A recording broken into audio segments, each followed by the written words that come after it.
wonderful story of love. Tell it to me again. Wonderful story of love. With the immortal strain, angels with rapture announce it. Shepherds with wonder receive it. Sinner, oh, won't you believe it? Wonderful story of love. Wonderful story of love. Wonderful story of love. Wonderful story of love. Wonderful story of love. Wonderful story of love. Though you are far away, wonderful story of love. Still he doth call today, calling from Calvary's mountain, down from the crystal bright fountain. All right, so we were talking about the land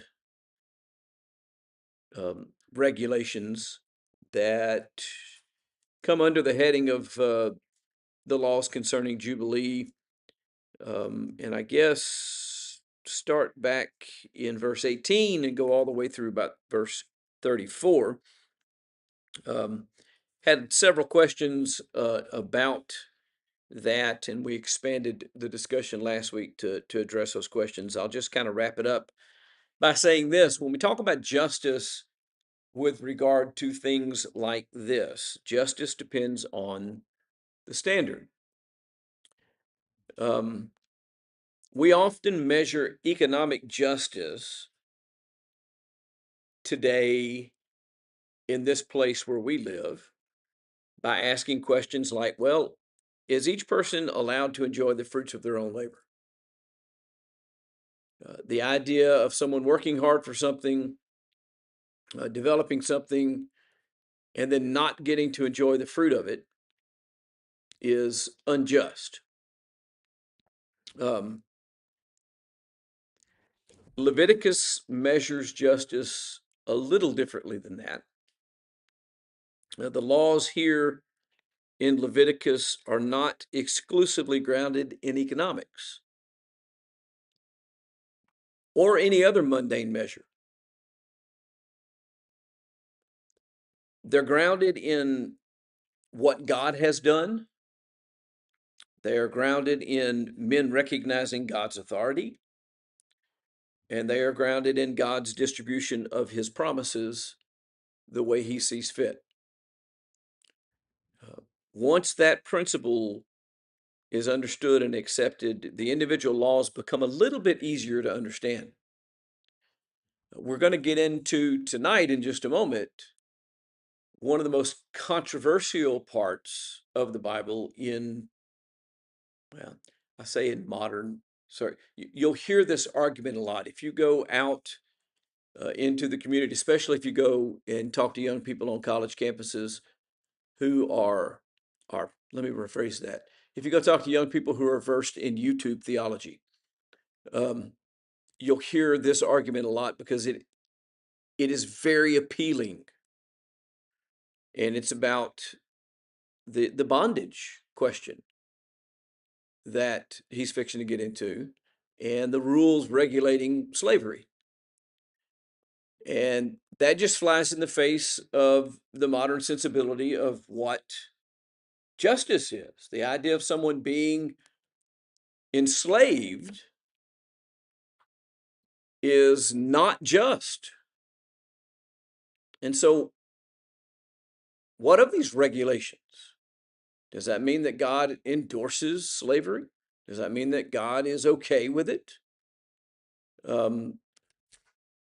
Understanding the principles that we're talking about right now, that everything is the Lord's, and that he has the right to determine its boundaries and its use and what it does and what it means and all of those things, makes it a little bit easier to understand, and primarily to understand what his purpose is. What is God's purpose for all of these laws of Moses?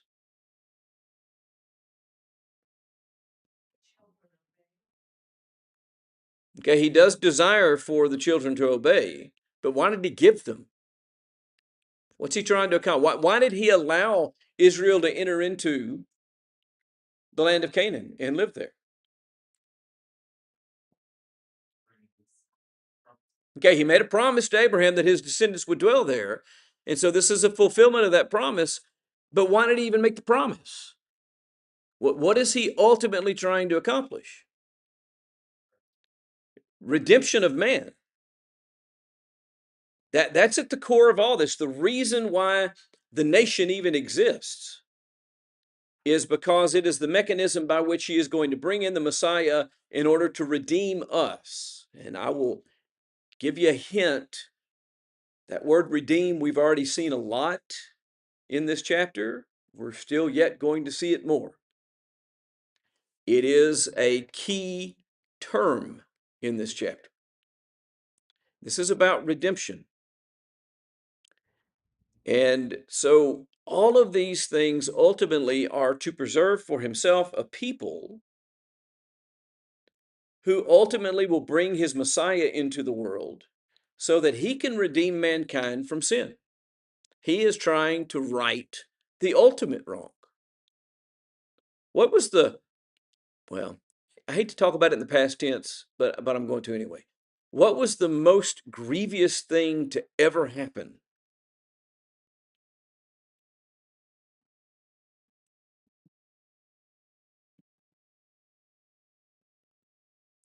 For God's law to be transgressed the very first time. Now, that doesn't make it more severe than any subsequent time. But before that happened, things were different.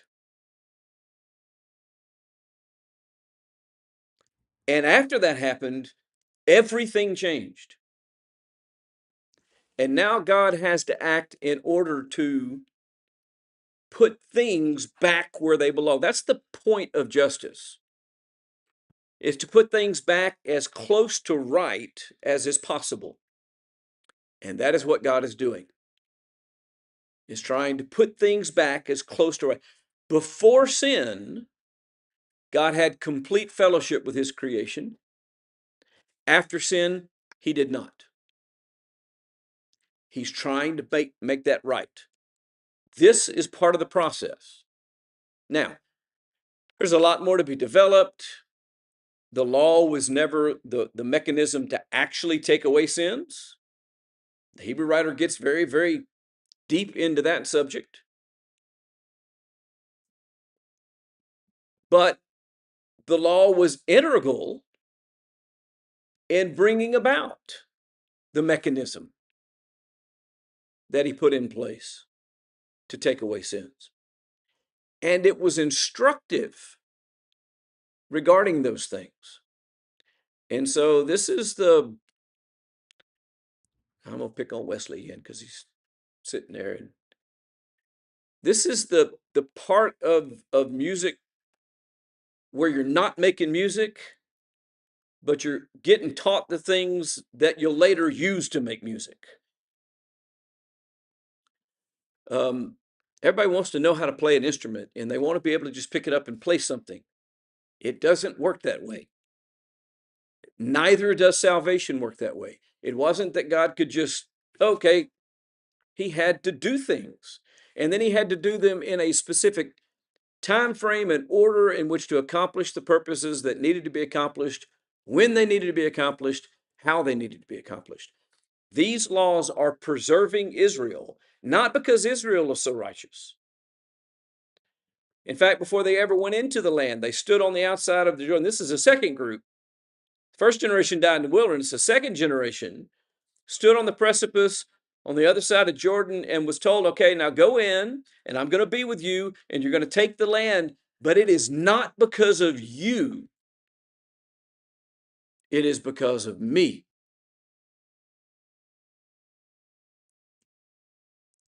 They were not so righteous that they needed to be protected and preserved because of their righteousness.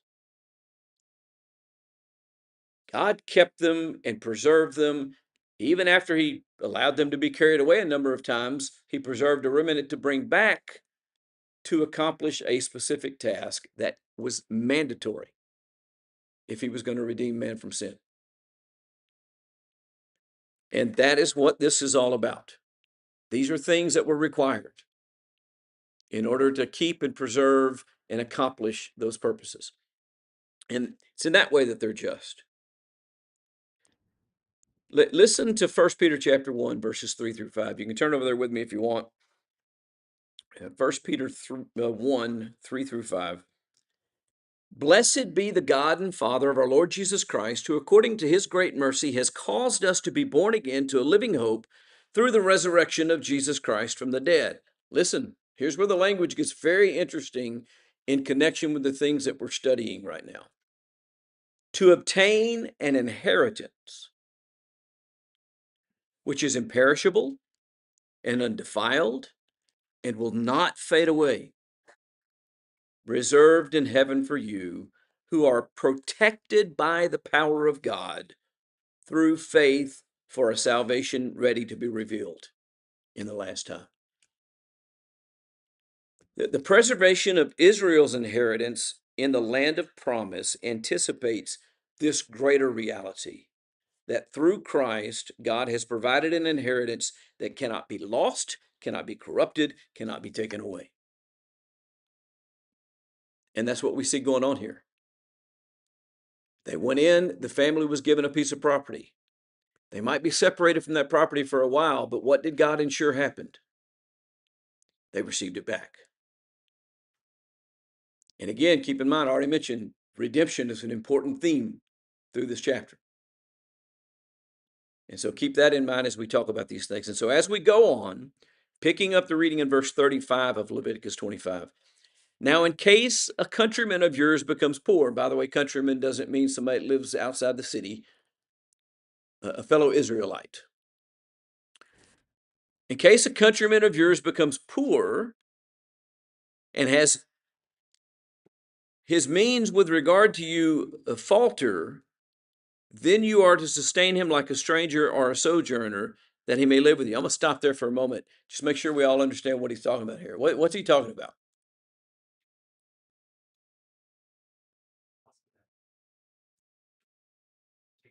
Yeah, not. I don't have a problem with using that word, but there's something much more fundamental under consideration here. Here's the deal. Something happens to me and I become indebted to you. He says, all right, here's the situation. I'm indebted to you and something terrible has happened and I'm not in any position to pay you back. He says, you can't just deal with that person however you want to.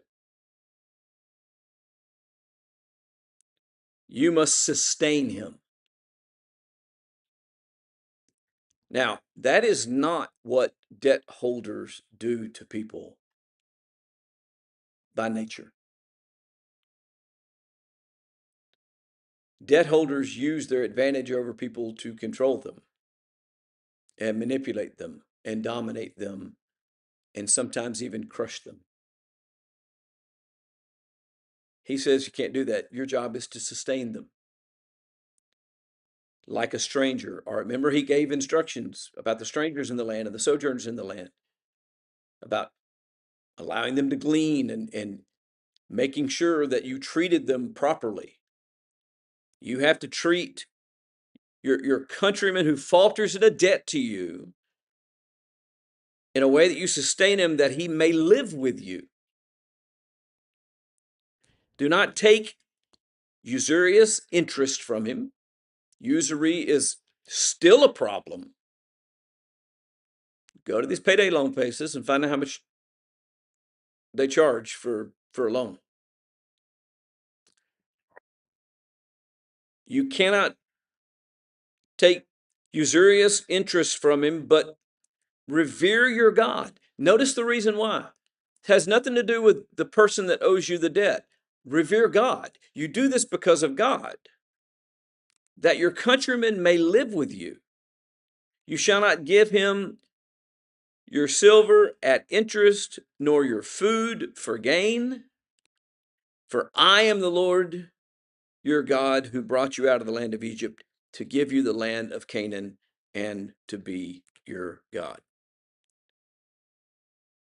So if your brother becomes poor and his means fail, you're to sustain him. He's to be treated, he says, as a stranger, as a sojourner. By the way, that just simply means according to the same principles that I outlined for them, so that he may live with you. There's the idea. Presenting a circumstance where even this person who is in a bad situation, who has faltered, can still live.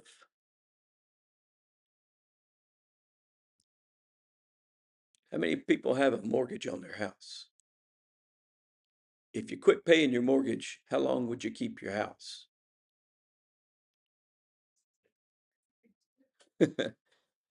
Until the process of foreclosure could be carried out according to Louisiana law. That's how long you'd have your house. And they would take it from you and they would sell it. And where would you be?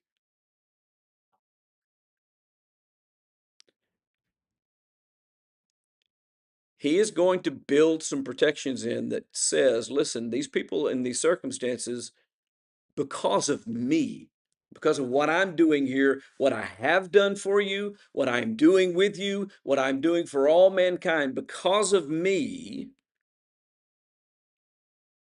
you need to treat them in a way that they can live with you. Revere your God, that your countrymen may live with you.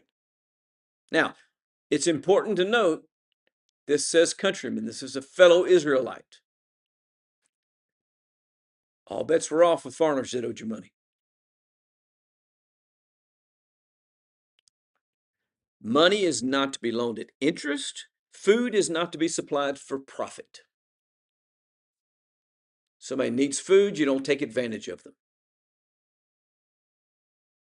You give it to them at a fair price. Why? I am the Lord your God, who brought you out of the land of Egypt to give you the land of Canaan and to be your God. You're here because I brought you here. You have this land because I gave you this land. You didn't buy it. You didn't earn it. You didn't have a natural right to it. I gave it to you. I brought you here. You have property and you have crops and you have a home because I gave them to you. And I'm telling you, if your countryman is indebted to you, don't use that to harm them. Because I'm trying to do something with you. The Lord's redemption of Israel becomes a pattern for Israel's treatment of other people. Having received mercy from God, his people are not to exploit their brother's hardship for personal gain. That's what this is all about. This is the same principle that Jesus would teach later when he said, don't think that God is going to forgive you your trespasses if you're unwilling to forgive those who trespass against you. The exact same principle.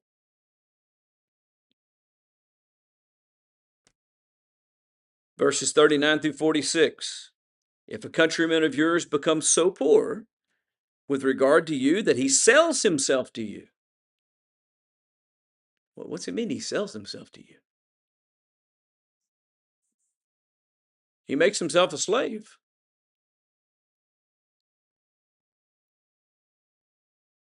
You shall not subject him to a slave service. He shall be with you as a hired man, as if he were a sojourner with you until the year of Jubilee. He shall then go out from you, he and his sons with him, and he shall go back to his family, that he may return to the property of his forefathers. For they are my servants, whom I brought from the land of Egypt.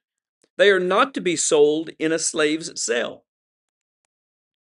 You shall not rule over him with severity, but are to revere your God. Again, you notice that the reason behind it. As for your male and female slaves, whom you may have, You may acquire male and female slaves from the pagan nations that are around you.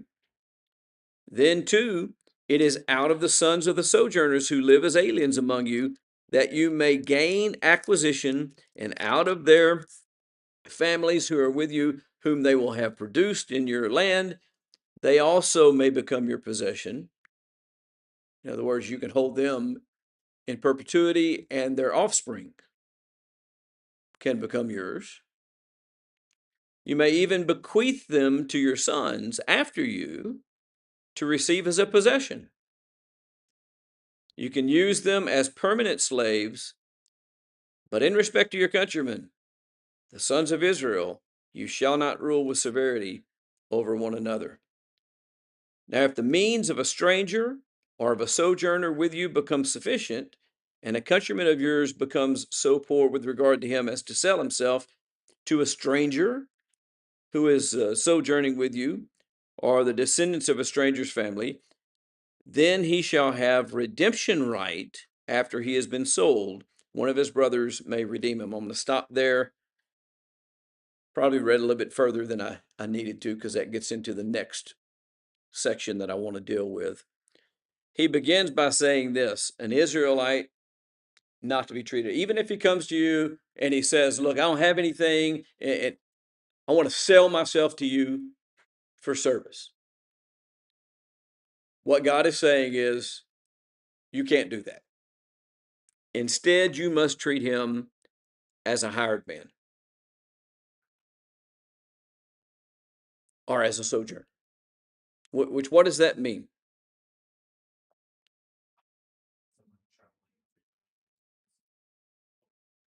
Okay, that's what a sojourner is, right? But what is it? What's he saying? You have to treat them as a day laborer or as a sojourner. What's the point in that instruction? What does that mean? Okay, and there's some specific rules about that. Okay, so if you put your finger here, flip over to Deuteronomy 24, verses 14 and 15 real quick. We're going to find out what those rules are. This is what he is telling them. This is how you have to treat them. You shall not oppress a hired servant who is poor and needy, whether he is one of your countrymen or one of your aliens, as your countryman or an alien, who is in your land or in your towns. You shall give him his wages on his day before the sun sets. What was the requirement? You pay them the day they work for you before the sunset. They shouldn't have to wait for their pay. If they work for you, you give them their money the very day they do the work. For he is poor and sets his heart on it.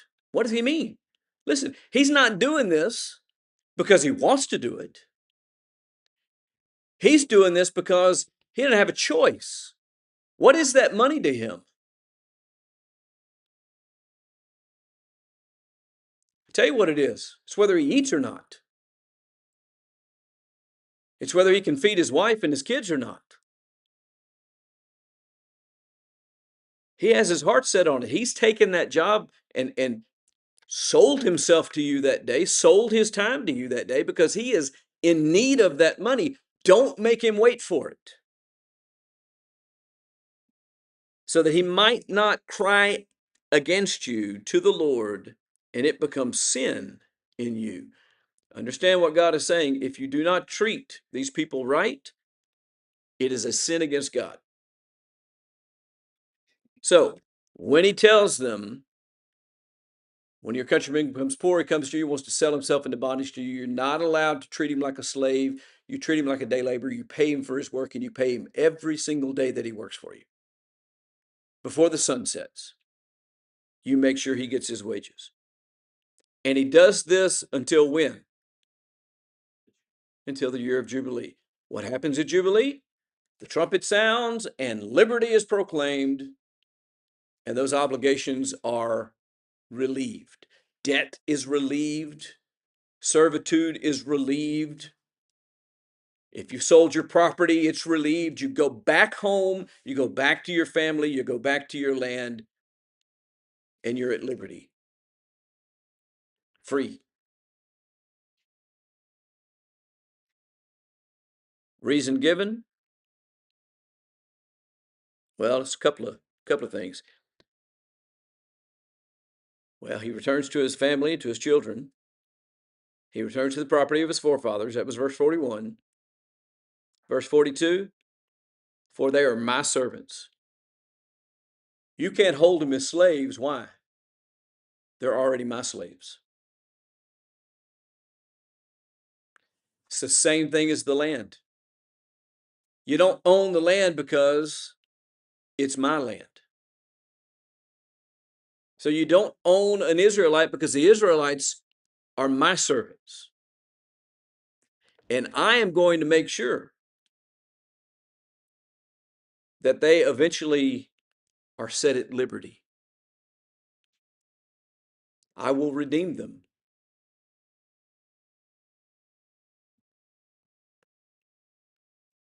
They're not to be sold at a slave sale, verse 42. They're not to be ruled over with severity, verse 43.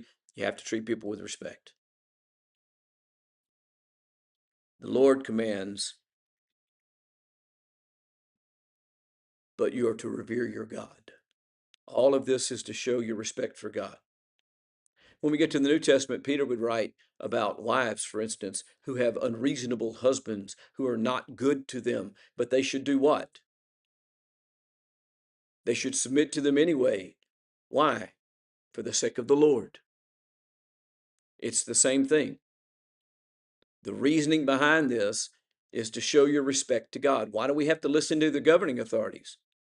Are they always good? Do they always do the right things? No. Did the Roman government do the right things? And yet, to the Roman Christians, you get Romans chapter 13 that says, submit yourself to the authorities. Nero's the ruler. He's burning places down and killing people. And God says, submit to him as much as is possible. Where's the line? God comes first. The will of God comes first. Now, if you don't submit, what do you also have to be willing to accept? The consequences of that choice. What happened to Shadrach, Meshach, and Abednego when they refused to submit? They were cast into the furnace of fire. What happened to Daniel? What happened to Paul? And you know what's interesting about Paul is he says, when he's making his argument before the authorities who have control over him, is if I've done anything worthy of death, I refuse not to die. You know what he's saying there? Look, if you find me guilty of something and that's what your judgment is against me, well, then that's the judgment that you have against me. Which is essentially the same thing that Peter and John said to the Jewish authorities.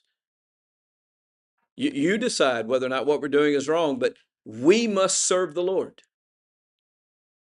Got the right two disciples, didn't I?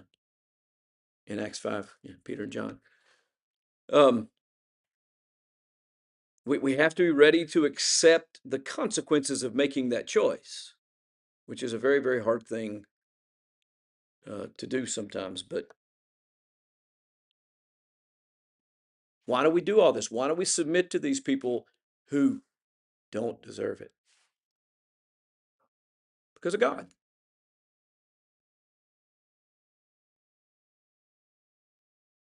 Israel's redemption from Egypt, and that's what God had done, was redeemed them from Egypt. Their redemption from Egypt permanently changes the way that they are to be treated. Those whom the Lord has redeemed belong to the Lord, and therefore they can't be reduced to perpetual slavery by another person. That's what he's saying here. But then there's the foreign slave things. These people are not redeemed. Now, we are getting taught something here.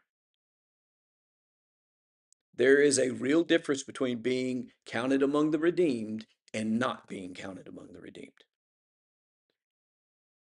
Male and female slaves may be acquired from the nations around Israel.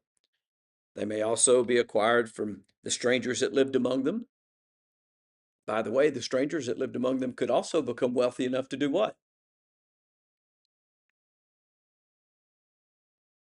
we stopped. The last verse I read is the opening of that next section, which we're going to get to in a minute.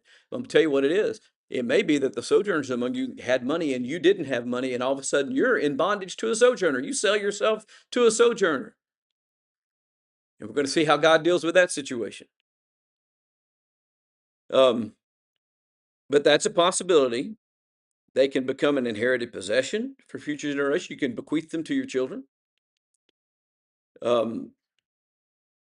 They can be used as permanent slaves, in other words.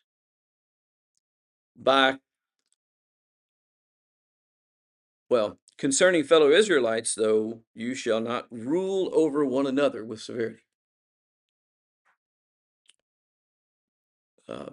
Now, we want to expand this a little bit further because these verses are very truncated and very focused. And because of this subject, and because it comes up so often, if you talk to people about God, I'm going to serve a God who condones slavery. I promise you'll hear that if you go to college campus and you talk to too many people.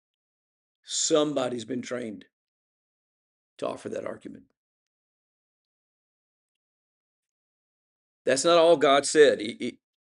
Exodus chapter 21 and verse 16. He said, whoever steals a man and sells him, and anyone found in possession of him shall be put to death. It was a capital offense to kidnap someone for this purpose. All of the slavery talked about in Leviticus is what? Who's the instigator? The person that goes into bondage is selling themselves into bondage because they can't provide for themselves and they need help, and that's what's available to them. We're not talking about forced kidnapping. A master who killed a slave was subject to punishment. Please, Exodus 21:20. Serious physical injury. You know what happened if you injured your slave? You had to set him free.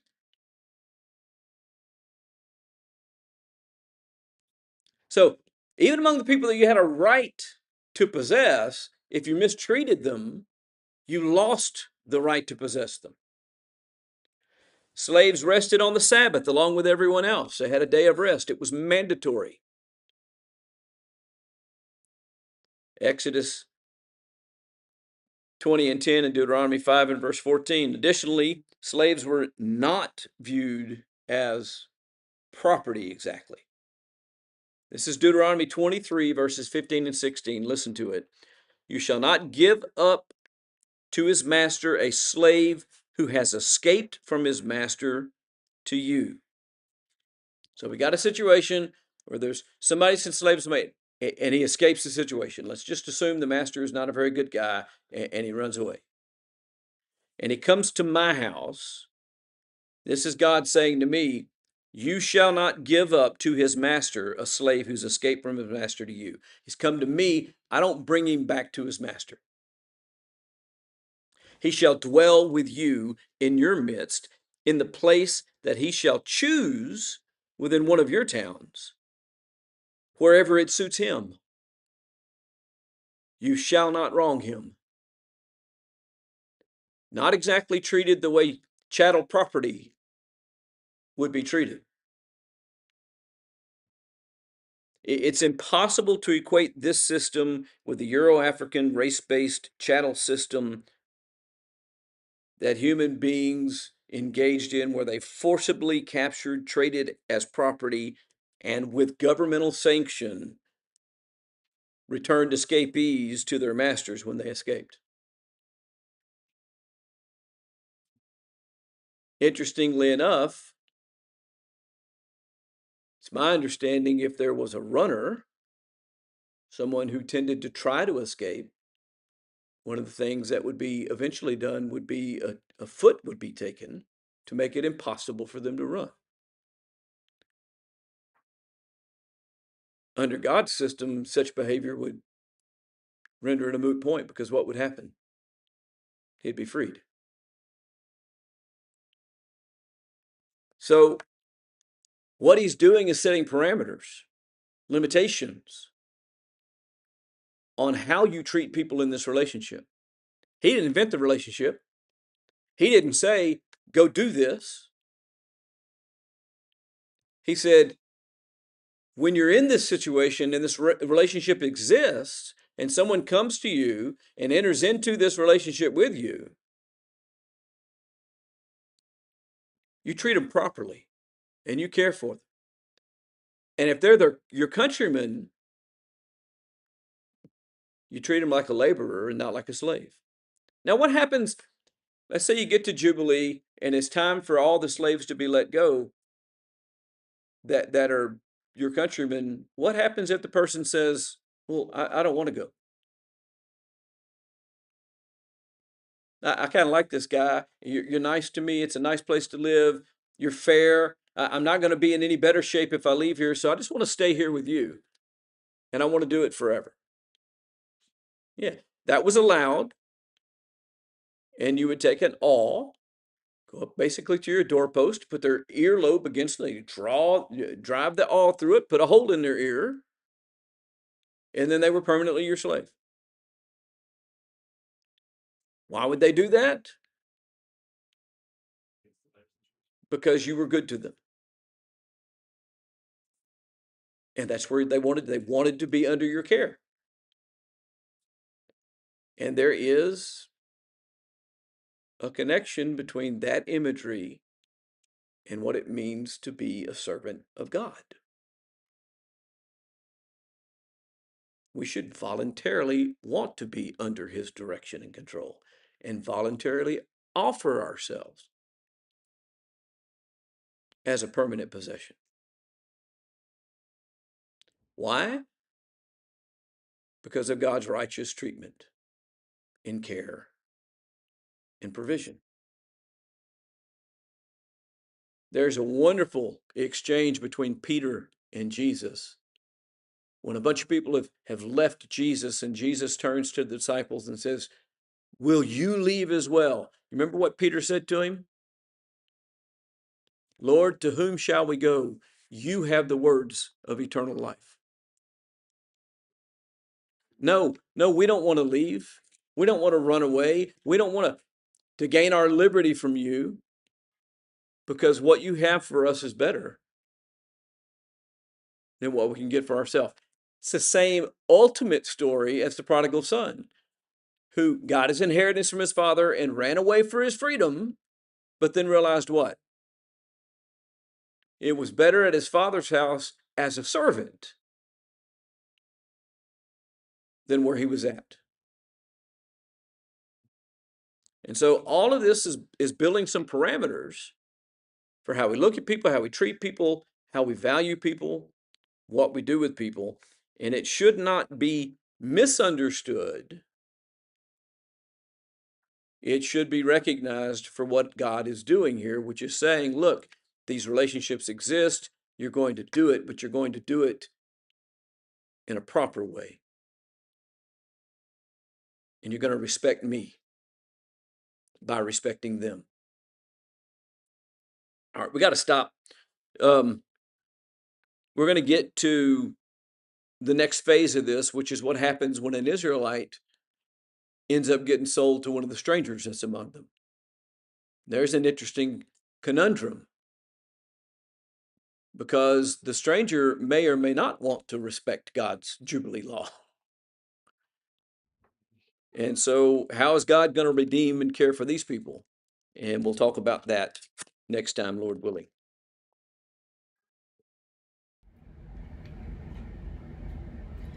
Wonderful story of love, tell it to me again. Wonderful story of love, with the immortal strain. Angels with rapture announce it, shepherds with wonder receive it. Sinner, oh, won't you believe it? Wonderful story of love.